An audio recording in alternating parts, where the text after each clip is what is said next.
Welcome to the Costa Property Podcast, the podcast that turns your dreams of owning a piece of paradise on the Costa del Sol into reality.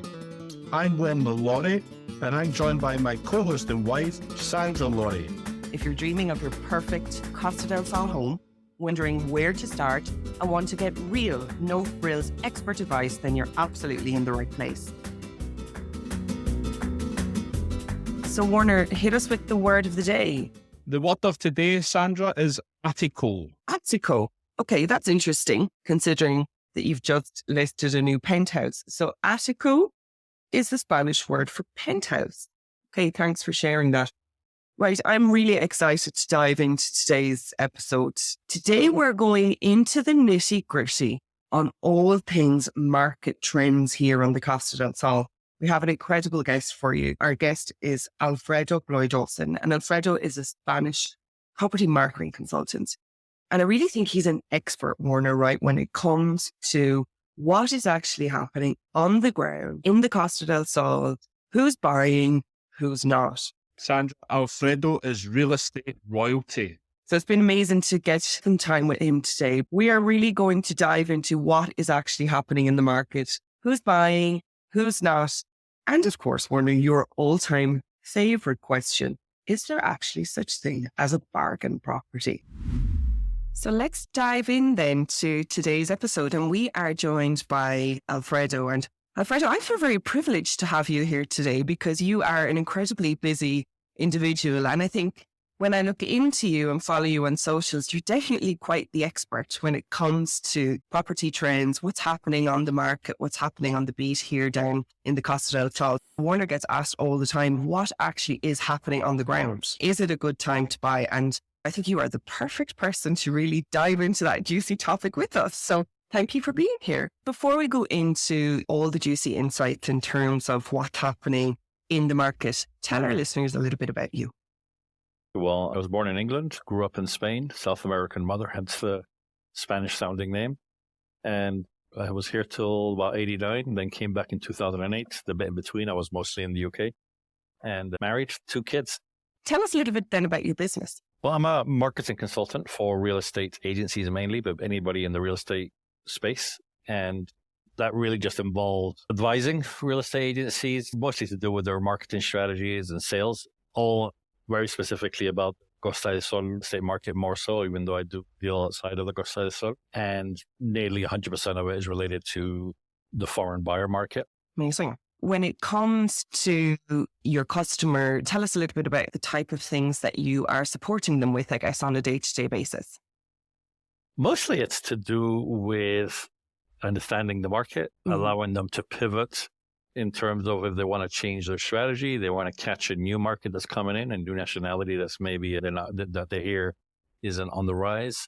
Sometimes it could be due to the actual marketing strategy itself, social media, the full 360, as well as areas of lead generation and things like that. So, I mean, I'm a very much a B2B sort of guy. Perhaps the difference between myself and maybe some of your other guests is that it's not got unicorns and flowers around what I say is basically the truth. Well, the truth as I understand it in terms of the market, which is it's good when it's good and it's not good when it's not good. And that's what makes you the perfect guest to be here today then, right? Because we don't want unicorns when we're talking about what's actually happening on the ground. I'm going to ask you straight up, what trends are you noticing in the property market on the Costa del Sol right now? I think if I had to sum it up, I would say it's a business as usual. I think that would probably be the nearest thing to describe it. And by business as usual, I mean ignoring 2020, 2021, 2022, and a part of 2023, which would definitely not be described as business as usual. So I think those agencies that have been around for a while that would be their description of the situation. In terms of interest from buyers, particularly the foreign buyers, which is the market we're talking about, it's strong. It definitely isn't. One of the things that a lot of agencies that deal with international buyers struggle with is the fact that because it's an international buyer market, a lot of those nationalities, say the British or the Germans or the Swedes, when they're having a tough time in their home markets, when the economy is bad or the housing market is down, they automatically assume that the market here will follow suit. It just isn't the case. In effect, if you wanted to be very mercenary about it, you could say the worse things are elsewhere, the more attractive the Costa del Sol is to buyers. That's so interesting. And I'm just really curious, what is the psychology around that? What is the reason behind that? Because I would, as a customer, as somebody purchasing, I suppose we would naturally assume what you mentioned that the buyers are assuming, but you see completely different here on the ground. Yeah, I mean, the stats support it. We had this was a big debate that we had in 2020. The debate was, with all the stuff that's going on in the world and the market completely froze, if you like. The big debate was, is this going to build up pent-up demand that will then be satisfied? You know, the floodgates open and everybody will come back in and it will balance itself?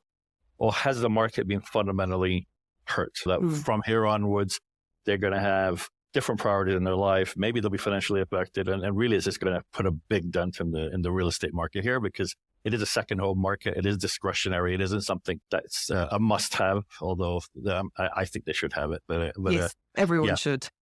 But what we found, and the big debates at the time in 2020 were, what will happen when things calm down, when the boundaries open up again, the airports, you know, you can get through, you can start traveling again. And some experts are saying the market would drop 20%. Other people were saying other numbers. Really what happened was everybody came flying back in. It was just literally queuing up to get in and buy property. And it was definitely, not only was it the pent-up demand, so everything that we missed out in 2020, we got in 2022 and 23, but not only to that level, but actually a bit more on top. I think everybody across the board seemed to agree on is that people reevaluated their lives a little bit more. I think spending big chunk of a year locked indoors in your apartment, whether it be in Oldham or in Stockholm with the rusty weather, etc.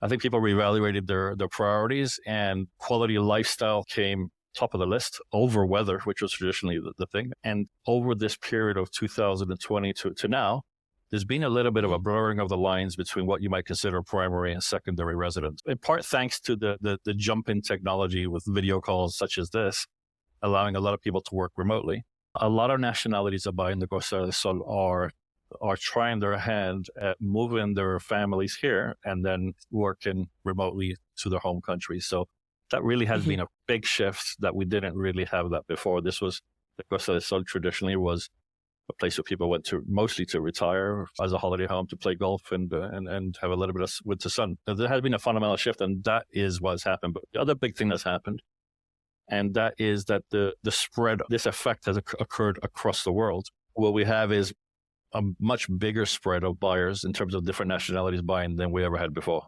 and in quite large proportions as well. And that has shifted the things around a little bit.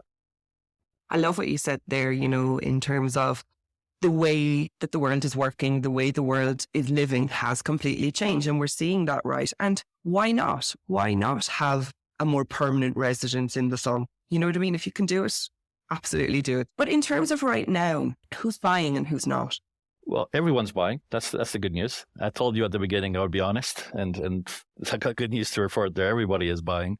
There are perhaps proportionately fewer Brits than they used to be buying. The statistic was something like in 2008 or something. I think British buyers represented close to 38% of the buyer market, international buyer market in Spain. Now it's about 10. But now what you have is the Americans are buying. Americans isn't a market that we had here before in North America, so United States and Canada. We got loads and loads of Polish people buying. That trend started before COVID, so it's actually been amplified further by COVID and then by the conflict in the region. And really the spread of nationalities is huge. So what has changed in terms of who's buying is that more different nationalities are buying, and perhaps what's gone down and who's not buying is there is that dominance of the British market. Now, I'll say that with a little asterisk on it. It does depend on the area. So in the area that I live in and that your office is in, it is very British dominated. Absolutely. And you're correct to point out the asterisk, but what you say is completely correct. And it's definitely in line with what I'm seeing with Warner's flow of customer. I think what's been really interesting, particularly this year, that we're seeing more and more of is the American buyer. And they definitely expect a different type of service. So I think that's interesting for, as well, also the agent on the ground, because they're buying in a different way. Totally, yeah. And the statistics support it. I mean, we're just waiting. Any day now, the land registry figures for last year will come out, which has all the foreign buyer splits. But even a couple of years ago, normally when the land registry produced the statistics of top 25 of foreign buyer nationalities, The Americans haven't been on that list since I remember, since 2007, whatever. The American buyers are in the category of others. Yeah. They're now on the chart. So Yeah. if that interest continues to build, it could become quite easily the biggest buyer nationality for us here. And like you say, they do buy differently. They have different priorities. The bit that's a bit of a mystery, and I am canvassing as many people as I can, agents and buyers themselves, as to why now. There is obviously the COVID argument, but a lot of the arguments that people put forward as a reason for Americans buying here now as opposed to before is the amazing weather, the great lifestyle, all that stuff. But that was always the case here. So the $1 million question, I guess, is why now?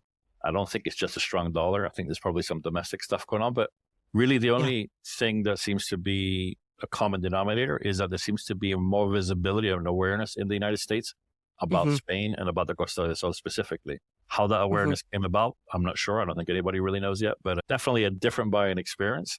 I had a customer who's an estate agent.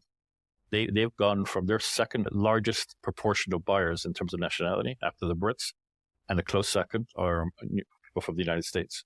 It's really a space to watch. So curious to see how that one starts to evolve. But in terms of now and on the ground right now, like in your opinion, what's happening with prices? We get asked those questions a lot. What was happening with the prices this year? And what are you seeing? What's your take on that? It's a very simple answer to that one too, thankfully. This is an easy session today. The prices are holding.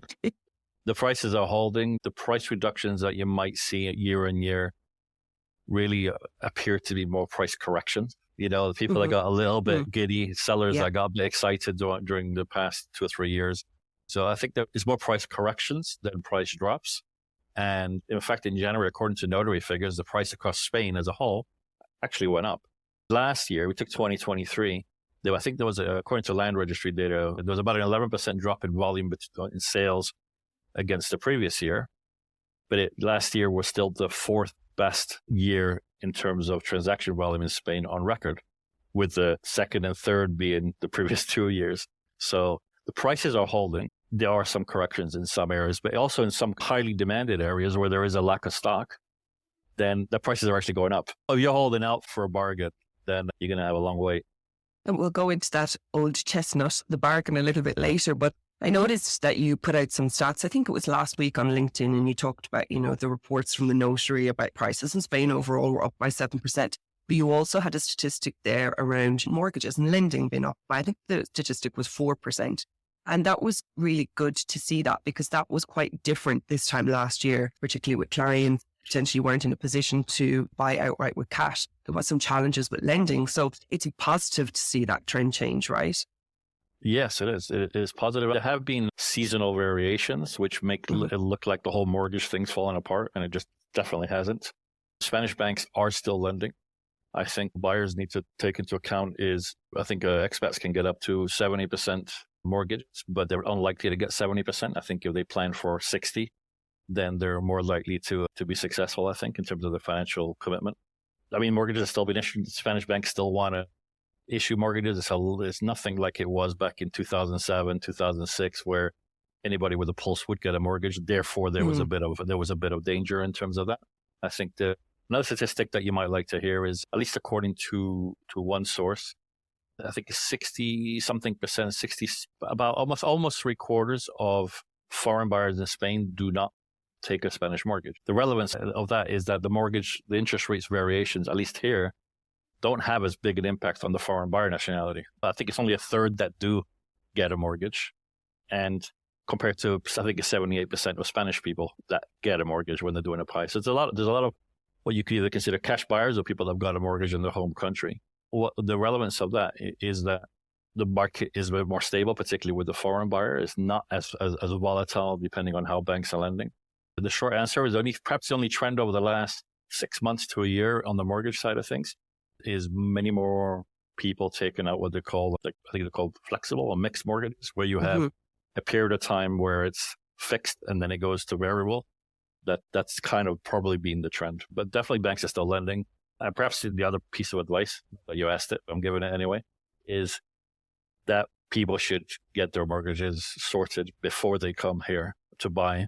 Because one of the things that particularly the last couple of years with the bonanza that we've had of selling properties left, right, and center here, has created very much a seller's market. And in a seller's market, they're very unlikely to accept offers subject to mortgage.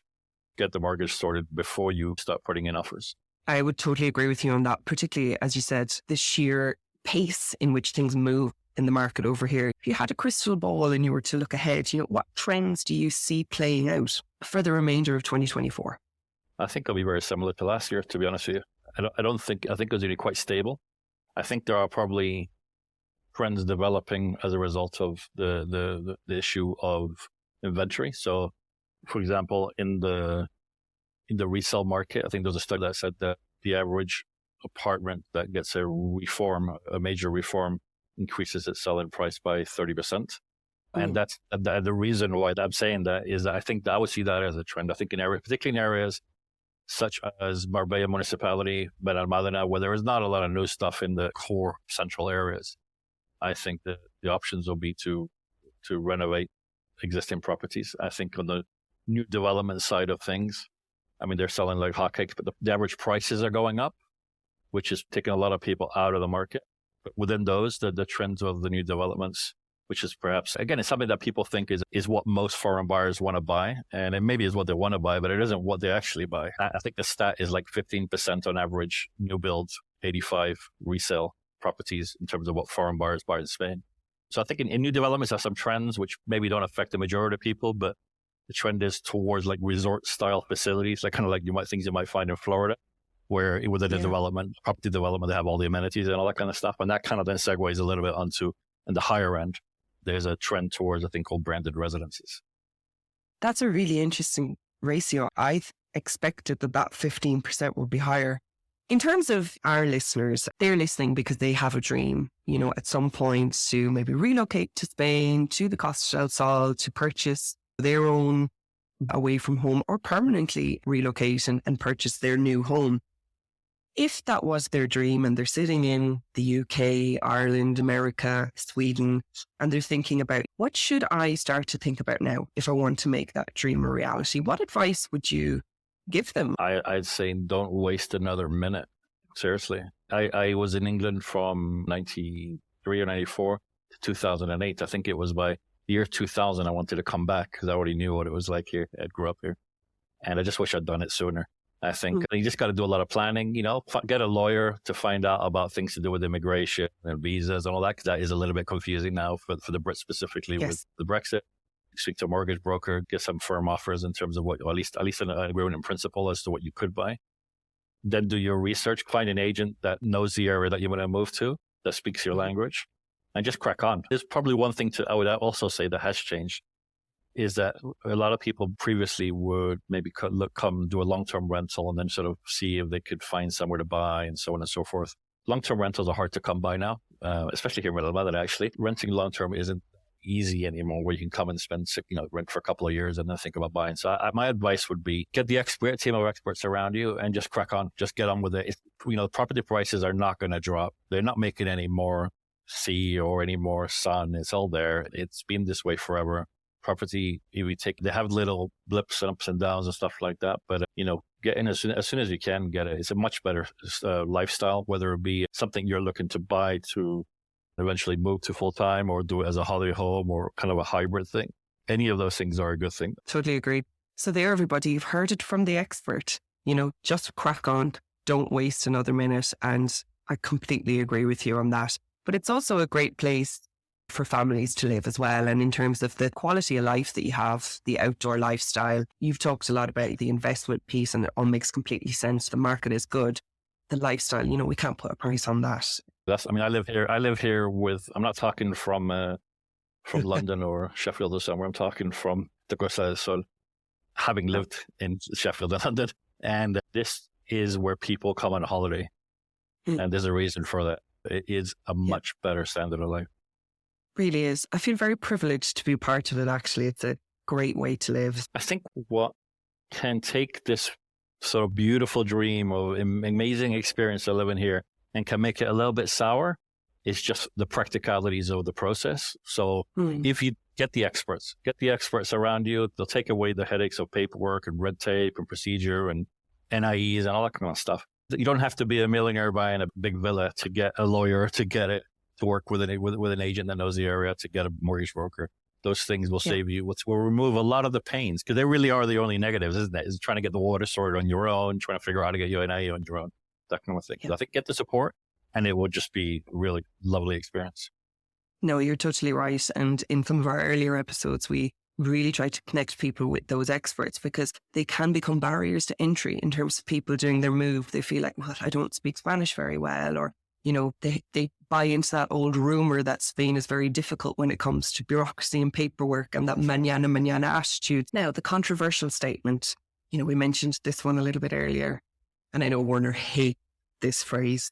It's probably up there with his top pet peeves, but we hear it a lot. You know, I'm looking for a bargain. Werner, where are the bargains? I want a bargain property. Now, in your opinion, is there any such thing as a bargain property? It's subjective. A bargain for one person might be not a bargain for another person. But I think long gone are the times when, you know, oh, look, here's a 2-bedroom apartment for 80 grand that I could get. No, really, if you want a bargain, then you're going to have to move out into the countryside and live with some goats. But you're probably going to be very lonely up there, and it's not going to be what you were hoping for. So I think the bargain, find somebody that's good value, that has good rental potential and stuff like that. So be well advised. Yeah, absolutely. The bargains are gone. And I guess my final question then for you today is one that I ask everybody. What do you love the most about the Costa del Sol? Everything. I love that I love the lifestyle. I mean, it's a bit cliched, but the cliches are there for a reason. It's true. Mm-hmm. I like the fact that my kids are growing up here. I felt privileged that I grew up here, and seeing how kids grow up in other countries where it's dark and the weather's not great. And I think the good weather in itself is obviously a huge factor. But more importantly for me, the good weather facilitates a lifestyle that is very outdoorsy, that's very healthy. And I think one of the things I've always loved, and this really is really applicable to the mass market, if you like, not just the wealthy people living in fancy villas, is that here, the beach in Puerto Banús, where it might cost you 15 euros for a bottle of water, is the same beach as you might find in Benalmádena, will cost you €1 for a bottle of water. The good food is affordable. The good food eating out or eating in. So really the what you can do with not much money versus the economy as a skill coming with a lot of money is such a huge amount of goodness in that middle bracket that really, if you're coming out here and you're a bit conscious about your lifestyle, will I be able to have that lifestyle if I don't come with a huge amount of money? You definitely can. And I think for me, it's lifestyle and somewhere to bring up my family, to live with my family that I think is safe, that is positive, and that is healthy. So yeah, all of those things. I love that. I totally agree with you, by the way. And another thing, just from my perspective, because I also have 2 small kids, I feel that the kids, because they're spending so much time outdoors, and there's obviously all the benefits that go with that, but they're staying as kids longer because they're getting to be outdoors and, you know, be outside and go to the beach when the weather's good. And you just can't put a price tag on that, in my opinion. I think we're very lucky to be able to avail of that. Totally. My kids are outdoors, but with their tablets, so that ain't changing anyway. Oh, but they're still outdoors. They're still outdoors. They get some vitamins and stuff. So yeah. It's been amazing to speak with you today, Alfredo. And, you know, thank you for, you know, really sharing all of your statistics and your pearls of wisdom. I know that our listeners will love to hear your insights. Now, when it comes to your business, and you mentioned earlier, you're servicing B2B market. If there is people listening and they do want to reach you, you know, they do want to have a chat about how your services can support their business, how do they get in touch? Probably the easiest thing is through my website, bloy-dawson.com, or they can find me making a bit of noise in LinkedIn. Just search for my name and you'll find me. Like I say, I'm B2B, so I really work with agencies rather than with buyers. But a lot of the information I share with agencies on social media, I think could be kind of interesting or useful for buyers. Amazing. And we'll put your website details in the show notes of the episode as well. But again, thank you sincerely for your time. We really appreciate having you on this morning. Thank you so much for inviting me. It's been fun. Thank you so much for listening into today's episode on the Costa Property Podcast. Another fantastic episode learning about the highs and lows of relocating to the Costa del Sol from real people who have been through the journey themselves, and of course our wonderful experts. If you have been enjoying the show so far, remember to hit subscribe to the podcast and leave a rating or review. We absolutely love hearing your thoughts. Please send any questions that you would like us to answer on the show to warner@wlcostaproperties.net, or you can pop us a message on our socials, which are in the show notes. Remember, you can also visit the website www.wlcostaproperties.net. See you on the next episode, and bye for now. Bye-bye.